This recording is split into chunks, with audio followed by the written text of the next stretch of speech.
the Chase Thomas Podcast, for people who have nothing but time to kill.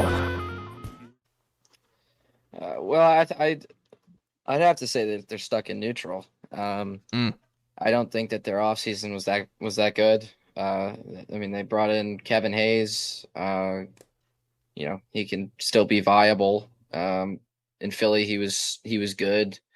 And then, they still have names, Buchnevich, Thomas, and Kyrou as a first line definitely isn't a bad thing. And then they have Brandon Saad and Braden Shen on the second line. Braden Shen, their newest captain. But they still have some defensive things to work out. I don't think it's as good as it could be. Colton Parayko and Justin Falk and Torrey Krug as a three aren't bad. But I don't think Nick Leddy's fine. Scott Perunovich is going. Hopefully he gets better. Robert Bertuzzo is not very good. Shout out to Robert Bertuzzo and all the Preds fans that love him so dearly. And their goaltending, I think, Joel Hofer was good last year. I thought he was, he helped out a bit. But Jordan Bennington's still being paid a lot of money to not be as good as the money says he should be. All-time run though, Jordan Bennington. He'll always have that run. He's never paying for food in St. Louis ever. Yeah, no.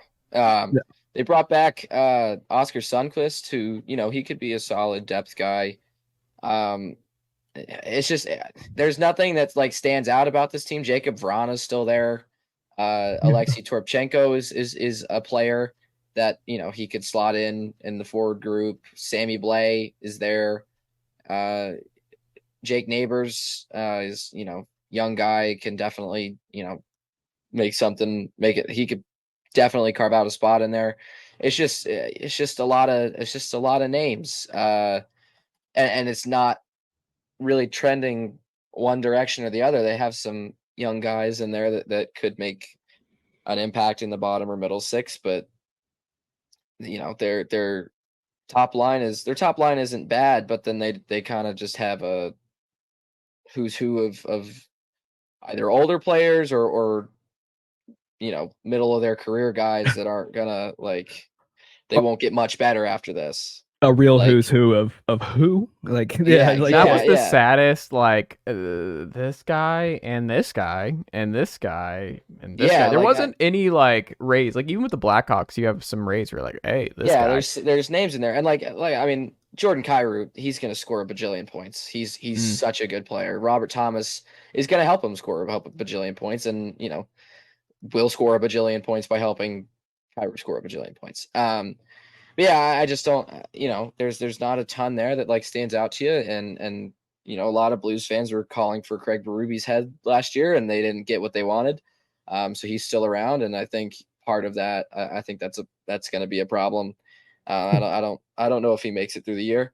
I mean, we've seen him turn a team around into a Stanley Cup champion. So I guess you never really do know with this dumb sport, but it's they're just kind of in that middle ground.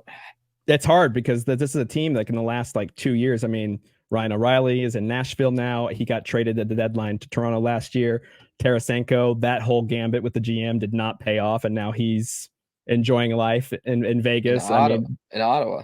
And then Vince Dunn in Seattle. I mean, I talked about Vince Dunn the other last week, I believe. And, these are all players that St. Louis lost for basically nothing. The goaltending, like you said, they may have had the most hateable goaltending duo in the league last year between Thomas Greiss and Jordan Bennington. It'll be cool. I think they did bring in Malcolm Subban, which is always cool to see. I suppose he's not very good, but he's making his rounds of Central Division bottom feeding teams, it seems like. And there's not much. And I think honestly they're in a rough spot because it's not like this is okay, we've knocked everything down, we've knocked all the walls down, now it's time to start building. The foundation is still creaky as hell, I think, right now. And I think part of it's their cap situation. Their cap situation is it's rough. They're paying 4 different guys $6.5 million.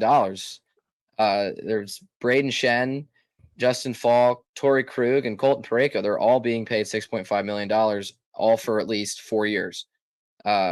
It's for the next 4 years. It's not good. And then you got Kyrou and Thomas making both 8.125 per year for the foreseeable until past 2028, 29. Very smooth. Pavel Buchnevich is $5.8 million for the next 2 years. Brandon Saad is making $4.5 million for the next 3. It's just a lot of money to be given out to. Kasperi Kapanen's making 3.2 this year. It's just a lot of money to be given out to guys who, they're not bad players necessarily. And, the Kyrou and the Robert Thomas contracts, I would argue, are actually not bad. But 4 guys worth $6.5 million is that's a lot of money. And so it's not like they can go out and get guys to, shore up the bottom 6 or shore up the middle 6. Like they're just kind of stuck with what they got right now. Go Blues. They're just stuck with where they got right now. That's the headline for that one. The Winnipeg Jets, Brian Bastin, 46-33-3 a season ago. Do they build off it? Do they get to 50 wins based on what they did this offseason? What say you, Brian Bastin? They're an interesting team. Obviously they bought out Blake Wheeler's contract, traded Pierre-Luc Dubois last year. In exchange in that Dubois trade, they sent over, I think, Dubois in a 2nd round pick and got back Gabe Velarde, Alex Iafallo, 2 guys I like enough. I think they're pretty deep.